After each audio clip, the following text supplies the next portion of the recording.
आई भैया हम भैया सुरेंद्र यादव तमाम भोजपुरिया भैया के प्रणाम बा। एगो हमार भजन जा रहल बा, पूर्ण विश्वास बा कि रुआ सब सुने। आई है लड़का के दुलार प्यार देम, गाना के माध्यम से रुआ सब सुनी।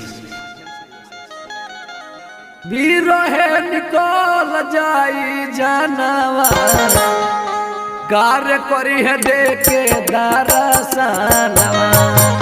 बिरहे निकल जाई जानवर कार्य करी है देखे दरसनवा।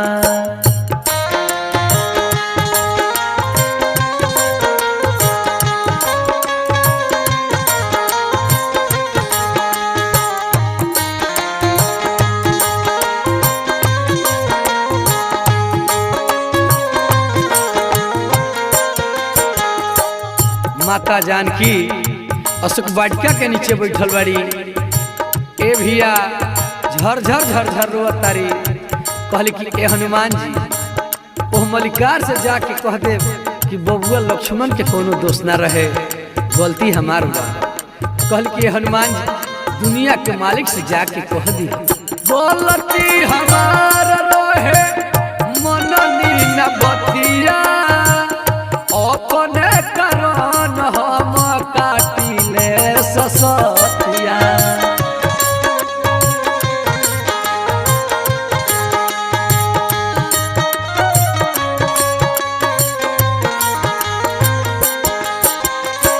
रोज धमकावेला रावणवा, रोज धमकावेला रावणवा कार्य करी है देखे दरसनवा। बिरहे निकल जाई जानवा कार्य करी है देखे दरसनवा।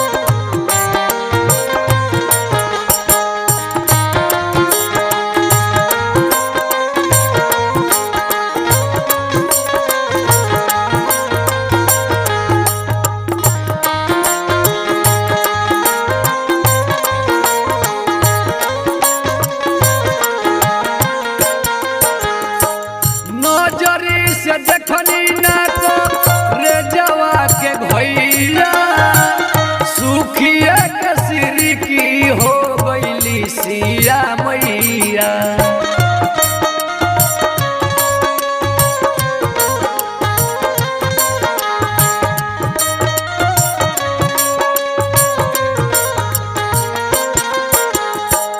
नजरी से देखनी ना को रे जवा के भैया सुखिए के सिर की हो गईली सिया मैया। पानी बिन सूखे जैसे धानावा, पानी बिन सूखे जैसे धानावा कार्य करी है देखे दरसनवा। पानी बिन सूखे जैसे धानावा कार्य करी है देखे दरसनवा।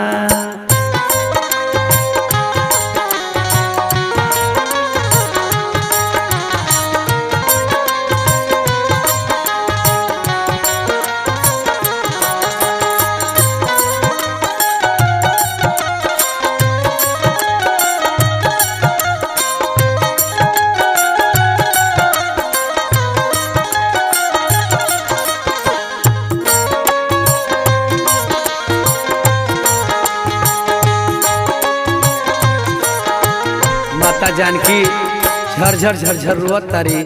कहली कि ए हनुमान जी तिरजाटा आके हमरे से कहली कि बबुआ लक्ष्मण के मेघनाथ शक्ति बाण मार दिल बड़े।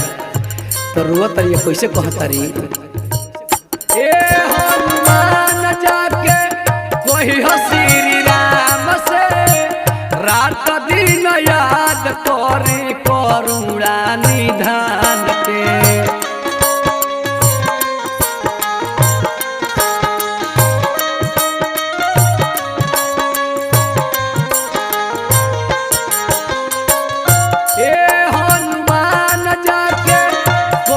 श्री राम से रात दिन याद करे करुणा निधान के गावेले सुरेंद्र भजनवा गावेले सुरेंद्र भजनवा कार्य करी है देखे दर्शनवा पानी भी न सूखे जैसे धानवा कार्य करी है देखे दर्शन